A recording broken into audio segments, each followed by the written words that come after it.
Welcome to Peter Hill Explains, where I discuss things scientific.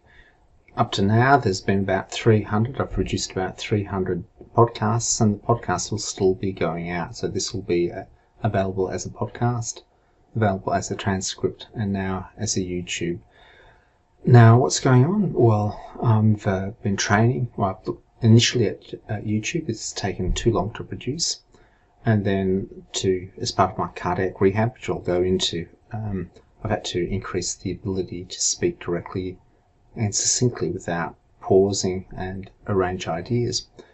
And that's gradually progressed as I've worked out how to publish podcasts, schedule them, and get a series going forward.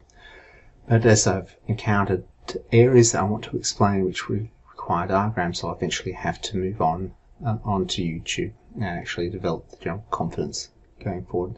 So what are some of these issues that I have to talk about, a bit more complex? And this is something called magnetic resonance imaging, MRI. So you will have probably had it for something. I've had one MRI of my brain, in actual fact, it's a special time of flight one, that is, the blood rushes into an area and it's not yet been magnetized, it's fresh blood, and so therefore it shows up very brightly to see blood flow in my brain. I'll get onto that a bit more, but there's sufficiently advanced physics in the MRI that when you're teaching it or correcting it in an HSC exam, you think, oh well, these people are really rote learning things like the Lamore frequency, rotation, precession frequency, and all things to do with MRI. So without further ado, I'll get into the actual MRI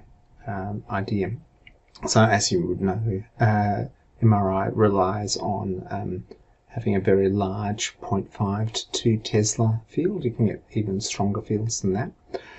And this requires a very large magnet. You put your head in a huge solenoid. It's quite I suppose safe. You can't actually have anything metal in you when you go into it. They have to make sure that if they implant anything to you, that it's not magnetic. So that's now that we have MRIs, we are very careful to make sure that we don't put metal things into you. I remember visiting some superconducting magnets, I think in Bonn, Germany, and I said, look, I didn't have anything magnetic. So I did have something magnetic in my pocket, and just began to pull out. And so you put yourself in a strong magnetic field, and it's an axial magnetic field, so which is parallel to your spine. Going in, you put your head or arm or leg or even body into the MRI machine to operate, and it operates by aligning nuclear spin. So there are certain things. I think phosphorus is a particular one. Obviously hydrogen. Anything with an odd number of protons and neutrons, and they're set up in a particular way. So you can have some very high nuclear spins of 3.5. The nuclear spins are plus or minus a half, and this is where we have to talk about an atom. I think we can use the Bohr atom. There's no problem in doing that, even though it's largely incorrect. In the Bohr atom, you have a small nucleus in the center where the charges, the protons and neutrons in that, and that's the nucleus which will spin, and then you have the electrons on the outside. In the Bohr model, they're mostly empty space. In quantum mechanics, it's all filled space. The electron actually fills the space, so that's a difference that we come across them. So we have the nucleus, and we have a concept of these very tiny protons and neutrons, extremely small. Now in classical mechanics or the Bohr model, these are hard surfaces. In quantum mechanics, there's no such thing as a surface, so these just come in and out of existence, and in that they technically don't spin. So let's talk a little bit about what spin is. So spin is a quantum mechanical property of a nucleus, of everything in every particle. Electrons, protons and neutrons all have spin. I'll just switch on the light here for it. I'm just been limited by the size of my computer screen. One of the things I will do in future is improve the actual lighting and production, and eventually get a pad so I can actually write and it will appear in front of you. So let's get back to it. Yeah, this is a spin. Spin is not a concept. A spin is a word that they use to describe something, and it's so happened that it's related very much to physical spinning tops and things like that, but it doesn't necessarily mean that that's the spin concept that we do have. In fact, the universe, or all things, have something called an S2 symmetry. So please look that up in the internet. This is an S2 symmetry. It actually means that if you rotate something, like this, for instance, pick this up, which used to hold the camera before I moved it, and I will improve things. The thing is that normally in our space, if you rotate something once, that's 360 degrees. It's actually got 720 degrees rotation, so you have to actually rotate it a second at a time to get back. The only mathematical thing which we have, which I can hold and show you, I don't have here, is a Mobius strip, and that has something which has got S2 symmetry. You have to actually run your finger it twice before you get back to the original place. And so that actually has a spin, but a rotation in space. It can be either clockwise or anti-clockwise in space. And most things are spin forbidden. So you can't actually rotate the actual spin of the proton. You can in that you can actually reorient it, or I suppose flip the spin. The magnetic field can either be plus or minus, and this spin has got a unit of angular momentum. So it's got a unit of momentum of h bar, I think, when you go across it, and h is Planck's constant. And it's pretty interesting because Planck's constant is used to calculate energy. It's units of joule seconds. So joule second is both, as a joule second, it's very much the unit of something called in physics action. And therefore, if we multiply it by time, we'll get energy. So you get h mu, h by, not by time, by inverse time. So it's joules second, and if we multiply it by frequency, we'll get energy if we get into it. But left alone by itself as a unit, it's also a unit of angular momentum, or momentum, if you want to put it that way. And how it's at the unit of momentum is that a joule second, in Planck's constant, we're getting into what spin is. A joule second is a Newton meters per second.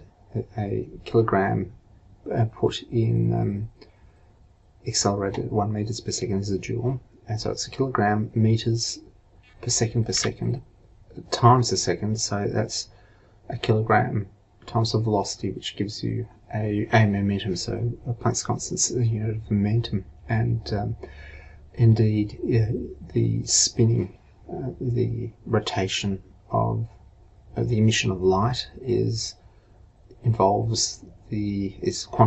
Light is quantized. It's got plus or minus momentum. It's got variable energy, and it can be polarized one way or the other, having transferring different momentum spaces, flipping it. This is, I suppose, trying to get into it. So due to it's, where does spin come from? I'll just quickly go on that. So if you actually look back into the original, I think Dirac found them when he co-discovered, when he looked at trying to mix special relativity into quantum mechanics, he came up with the four tensor, or the four coordinates of space, x, y, z, and time. And when he played with that, he produced a 4-rank tensor which had matter, antimatter, spin up, spin down.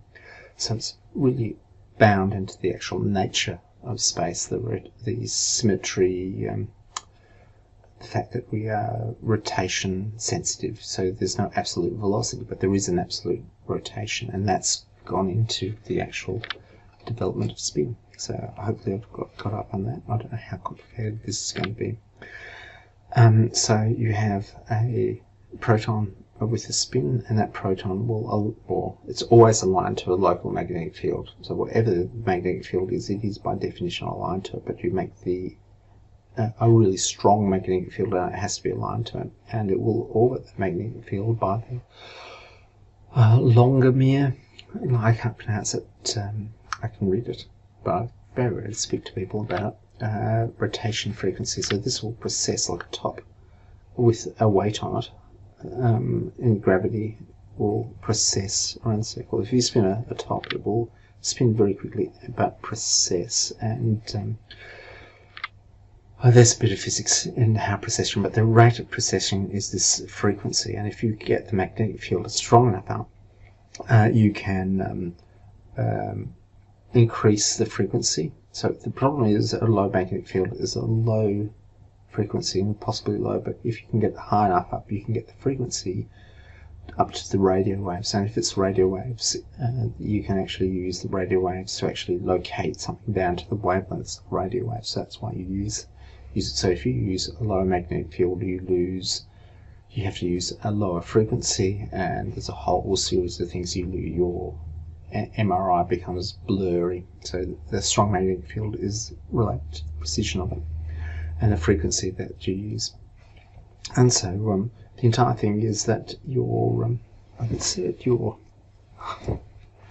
your proton, which is not like this. There's no surface to it. It actually starts and finishes in space. That's quantum mechanics. So your proton is rotating like this, and you can induce a magnetic field to a radio field to it, and it will rotate like that. And so you can have protons at a low energy state and a high energy state. It's something you'll probably have to make.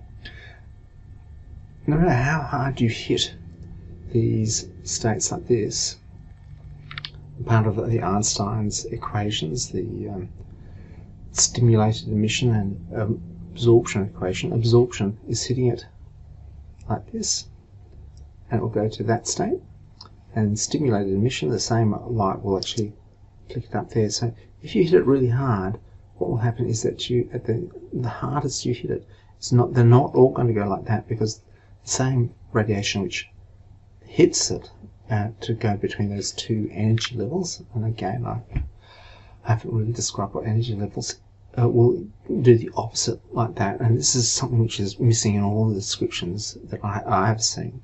No one points out that the fact that at saturation you have 50% like this and 50% like that of the actual proton spins going around. If you're going to look at proton spins and you've got the magnetic field and the frequency just right. So the magnetic field will mean, if you set a magnetic field, there's a natural frequency of those protons going around like this, and if you tune the radio waves precisely, you can actually just tune in on that one. If you have a gradient, you've got a gradient of things spinning at each frequency, and by sweeping the frequency and the field gradients, you can actually track down and work out what's going in, actually organize the slice through. The Einstein equations, they're three equations. One is for, or two equations. One's for spontaneous emission. There's a light bulb, and this is where the actual state itself has the electric field built in, ready to come out, or there's absorption and stimulated emission. So absorption goes like that, and absorption can only go up to a saturated point when any more absorption goes as stimulated emission up. And so the harder you hit something, its maximum is at 50%. So this is a really important thing, and I hope I can describe what's going on. So you hit it really hard, and you will have 10 like this and 10 like that. all spinning around, and what will happen is that you will initially, when you hit it, get hit it really hard. This is the entire thing. You can't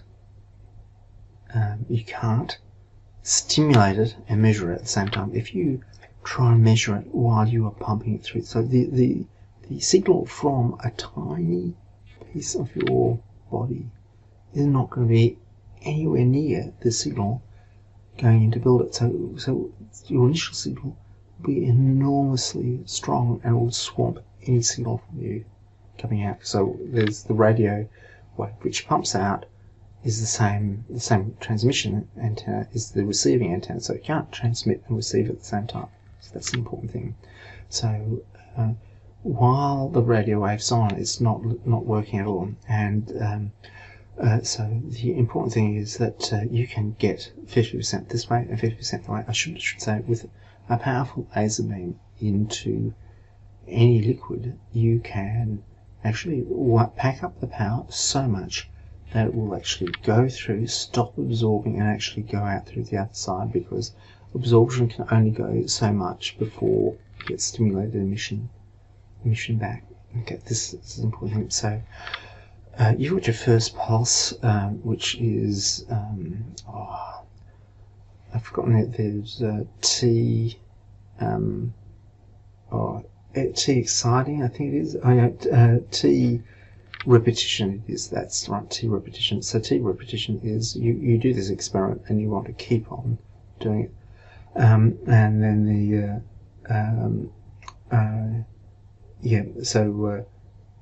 you've got that the length of that, and then your echo setting fault. So you've got TR, which is your repeating fault. So that's how many times a second you actually stabilize it. Now what happens is that if I have 50% like that and 50% like that, and I organize it such that it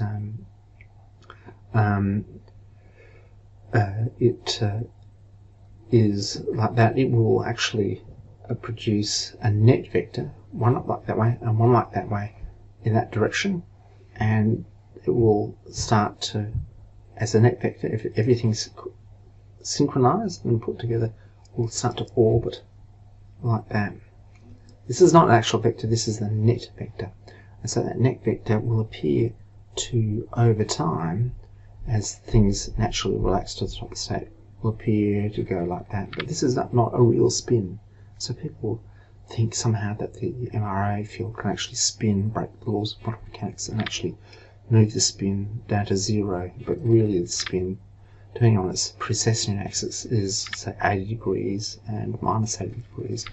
But somehow they think that the field can actually break quantum mechanics and bring it to zero. It doesn't break it, it actually just puts some minus 80 degrees in, and so the average, if you could blur it, average it's like that, and actually goes like this. And you can't measure it like this. You've just turned on the field, there's just noise around the place going around, and it's not as interesting. And so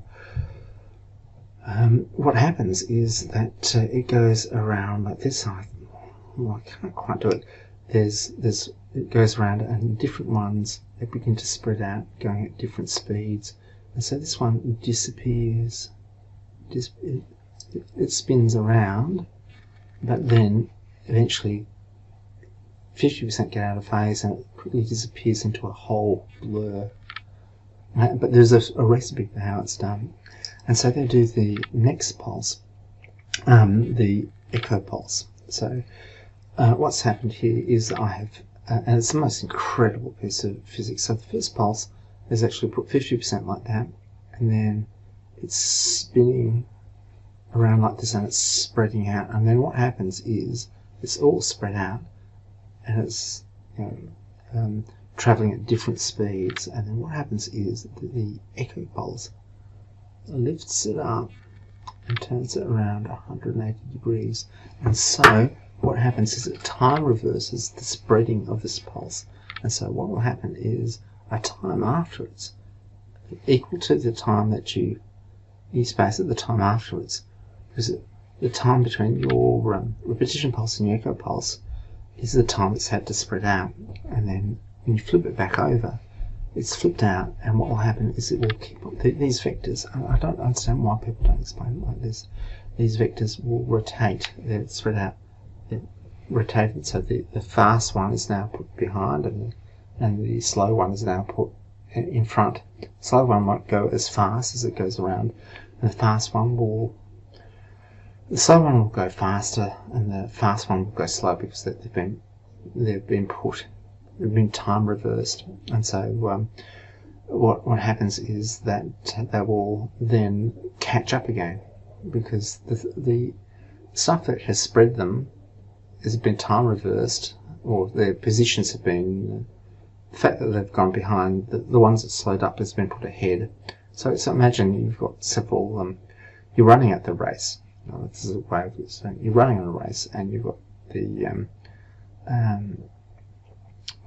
say the slow kid who's got a sore leg, and you've got a moderate runner, and you've got the fast athlete. And what you do is you say, at a particular point in time, you photograph them, freeze them, and what you do is you put the fast kid in the position of the slow kid, and the fast kid in the position of the slow kid in the position of the fast kid, and the middle person at the same rate. And then what happens is you set them off again. Of course, the fast kid's going to eventually catch up with the medium kid. At the same time, the slow kid's going to slow down, and what you'll see is this flash in time along the race where everyone is equal again. And that is, when they're equal again, you suddenly have this vector which wasn't there before appear, and will start to rotate. So this fabulous thing, it's the most incredible thing. You have initial pulse, which creates them all off. They all race, and then you have another pulse, which flips them over 180 degrees, sets the slow one in the fast in the ahead, and the fast one behind, and then you let them continue around under the same perturbation, and they will magically reappear. And so this is the signals are off, and you suddenly listen to it, and you hear this minute like this, and there will be two oscillations with two different things. There'll be the T1, which is growing, because what's happening is that you'll start to lose the bottom one, and you are always losing it, and that T1 will grow bigger and bigger and bigger from the time that you see it. And in that brief echo time before the deco here, you can see it begin to go, and you can actually see it regrow. And then the one, so you can have an antenna to look at the intensity in T1, that's T1, and then you also have another one which looks at the length of the length on this side, and that will start to degrade, and you have a T1, T2 along the direction, and in the XY plane, or what should go ahead. So this gives you a fantastic insight into it.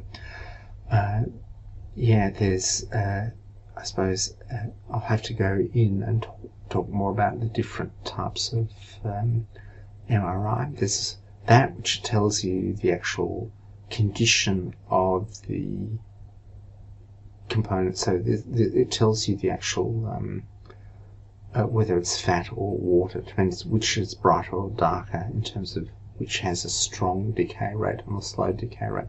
There's another thing which tells you the proton density. I'll have to really think about how you do the proton density. There's a whole lot of other things. There's functional MRI. I just have to... functional MRI is quite interesting, because I'm not quite sure that you can do functional MRI with hydrogen. I've heard them done with other elements, and this is where these objects are places. You can, but the thing that they've done in my head is that you've saturated it, and what happens, you've got a saturated zone, and then what happens, fresh blood comes in that hasn't been saturated, and so that shows up, that's got a strong signal. So you can see the fresh blood go inside your brain.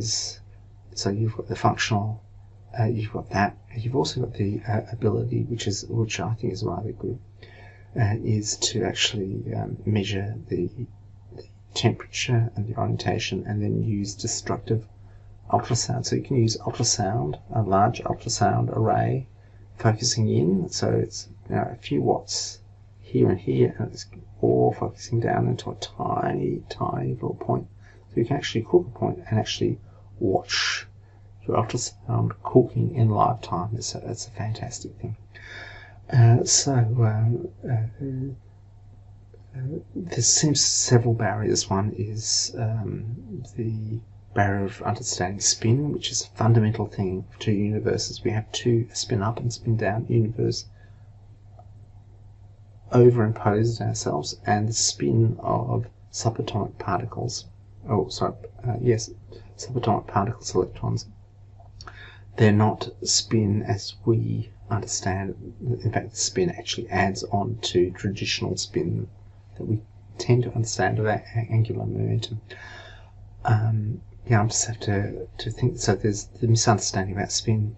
There's a misunderstanding about, in terms of it's got to be either this or that. I think the Langmuir's frequency is a better way of pronouncing it. We can explain that, but for some reason we skip the point about, we say it's got to be this or that, but here's the spin going around on the plane, and of course that's a statistical averaged vector. And the fact that it is statistically averaged is that once we make it, it then lasts a very short while before it decoheres, it spreads out, and then we can do this flip up of rearranging it to race together, and it will actually sweep back together. And as it sweeps back together for that period of time, everything's off. You'll hear this tiny, or pick up this tiny field, which goes back and gets analysed by a computer. And then we have the decay time of this direction and the side direction as it comes up, giving you T1 and T2. And I just have to, you can weight it such that you measure more T1, or you can weight it measure T2. I think if you weigh it pretty evenly, you'll get the proton density. But then there are many different tricks that you can use to turn MRI into this most amazing tool we used to try and get across. I'll just finish off in that I was in lectures at university when they had proposing using the first MRI machines, and we looked at it and thought, who is going to afford to have a magnet that strong and that powerful? How can it possibly happen?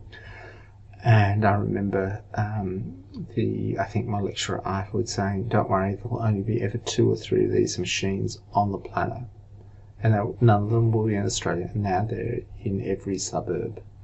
At least in Sydney, there are perhaps 30,000 more right across the planet. It's pretty amazing, and it's pretty amazing the technology that they can do, and people just don't question what can be done. This is Peter Hill Explains, where I am actually trying this YouTube format, and as part of my cardiac rehab, I've decided to focus on my rehab, being able to discuss and talk very quickly to camera, such that I can get sufficient practice out without having to re-edit it. But this is one step along the way, one step in which I'll eventually get, probably in the next couple of days, the board, so I can write as I'm doing it. And people who've been with me for a long time will see how I have rehabilitated bit by bit in terms of breathing, being able to actually talk after the operation, but also cognitively. People will have noted that I'm beginning to speak faster and be able to access far more knowledge. Thanks for listening. In the meantime, keep on thinking, doing, and teaching science.